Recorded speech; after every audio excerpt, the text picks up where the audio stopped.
नमस्कार दोस्तों, स्वागत है आपका हमारे चैनल पर एक और कहानी के साथ में।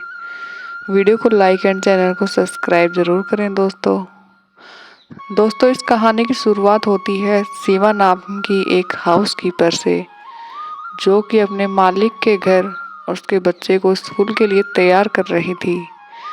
तभी उसकी मालकिन अन्नू शॉपिंग करके घर आती है। सीमा ने अभी तक उसके बच्चे को तैयार नहीं किया। यह देखकर अन्नू गुस्सा हो जाती है और उसे डांट कर कहती है कि अब तक तुमने मेरे बेटे को तैयार नहीं किया। सीमा बड़ी सहजता से अपनी मालकिन को कहती है कि माफ़ कीजिए मैडम, मैं दूसरे कामों में लगी हुई थी, इसलिए थोड़ी देर हो गई। अन्नू मुँह चिढ़ाते हुए कहती है, ऐसा कौन सा काम करती हो? घर का काम ही तो करती हो, फिर भी कहती हो बिजी थी। सीमा, जो कि अपना काम बड़े ही ईमानदारी से करती है, फिर भी यह सब शांति से सुन लेती है और कहती है कि माफ़ कीजिए मैडम, मैं अभी फटाफट बाबा को तैयार कर देती हूँ। अन्नू कहती है, ठीक है, मैं दिन भर शॉपिंग करके बहुत थक गई हूँ। मैं अपने रूम में नहाने जा रही हूँ।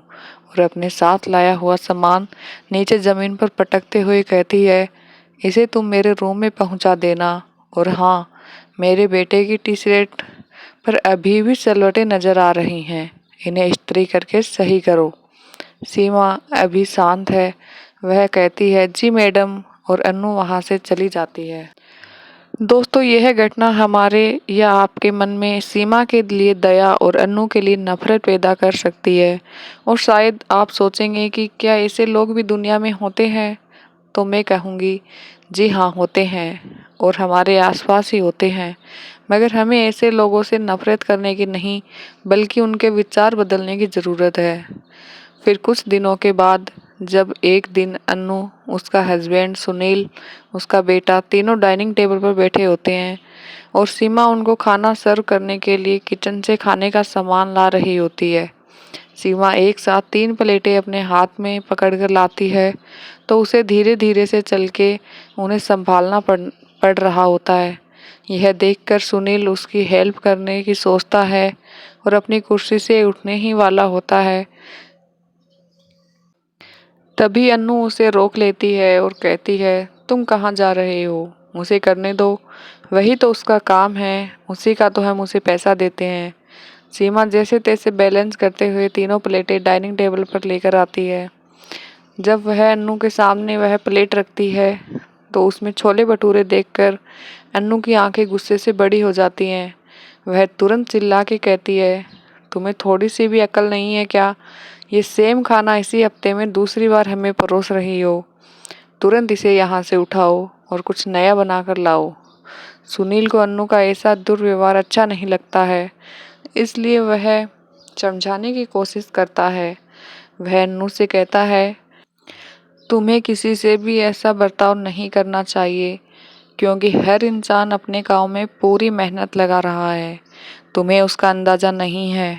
अन्नू कहती है कि सीमा क्या बड़ा काम करती है, घर का काम ही तो करती है, भला उसे क्या मेहनत लगती होगी।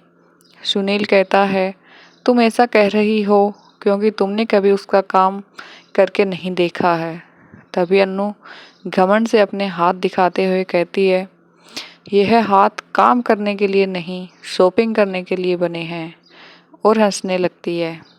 एक दिन जब सीमा किचन में बर्तन धो रही होती है, तब अन्नू किचन में जाती है और पीछे से उसे आवाज़ देते हुए कहती है कि जल्दी जल्दी यह काम ख़त्म करो, तुम्हारे लिए और भी कई काम हैं।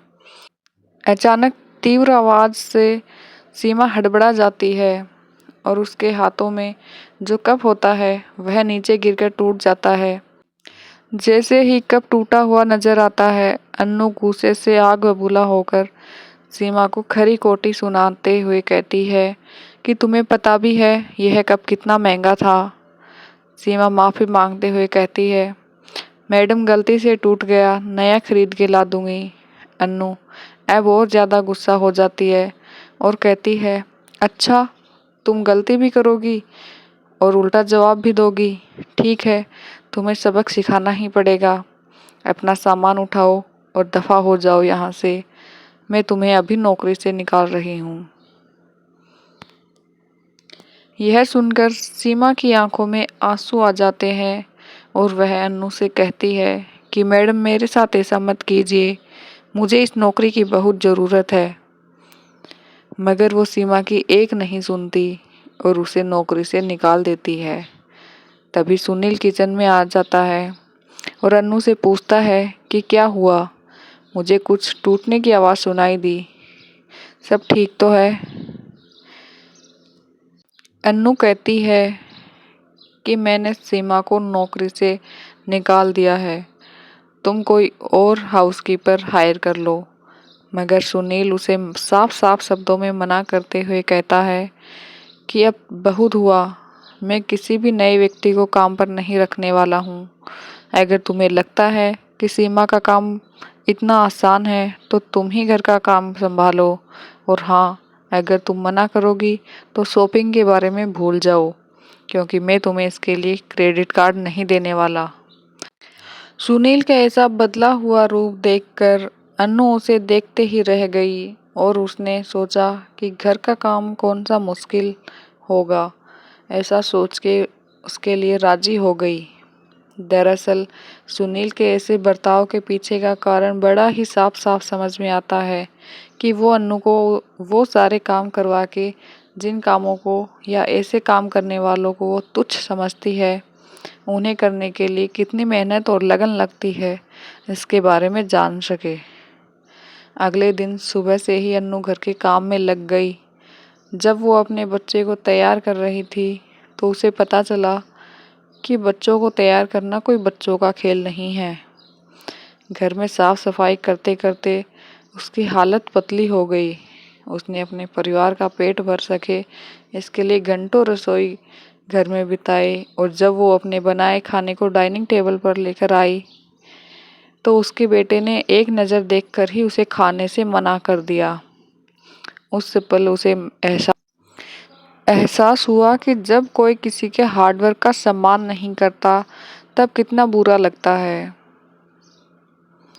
खाना खत्म होने के बाद जब वो दुखी मन से बर्तन धो रही थी तब ध्यान ना देने के कारण उससे भी वैसा ही महंगा वाला कप नीचे गिरकर टूट गया, जिसे तोड़ने पर उसने सीमा को नौकरी से निकाल दिया था।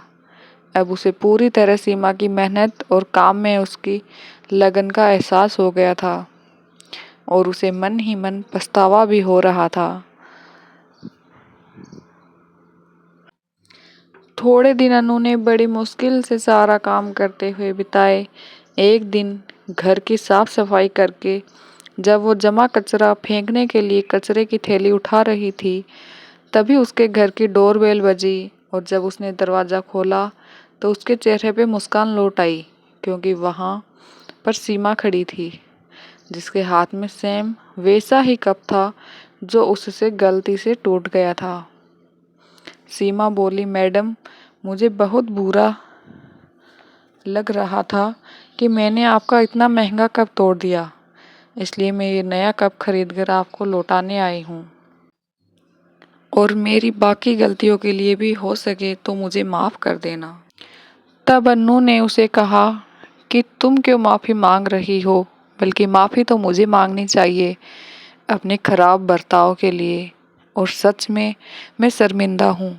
मुझे बिल्कुल अंदाज़ा नहीं था कि तुम्हारा काम कितना मुश्किल है जब तक मैंने खुद उसे नहीं किया। अगर तुम्हारी मर्जी हो तो क्या प्लीज़ तुम वापस अपनी नौकरी पर आओगी? हमें और इस घर को तुम्हारी ज़रूरत है। मैं तुम्हारा पगार भी बढ़ा दूंगी, क्योंकि मैं जानती हूँ तुम्हारा काम बहुत कठिन है। सीमा बहुत खुश होती है और कहती है कि ज़रूर मैं वापस आऊँगी, और मुझे खुशी है कि आपने मेरे काम की रेस्पेक्ट की। सीमा अन्नू के हाथ में कचरे की थैली देखकर कहती है कि लाइए मैं इसे फेंक देती हूँ। अन्नू उसे मना कर देती है और कहती है, ये मुझे करने दो, अब से मैं तुम्हारे काम में भी मदद करूँगी, बस इतना बता दो इसे फेंकना कहाँ है। और दोनों हंसने लगती है। दोस्तों, ये सिंपल कहानी हमें सिखाती है कि हमें हर इंसान के काम और उस इंसान की रिस्पेक्ट करनी चाहिए।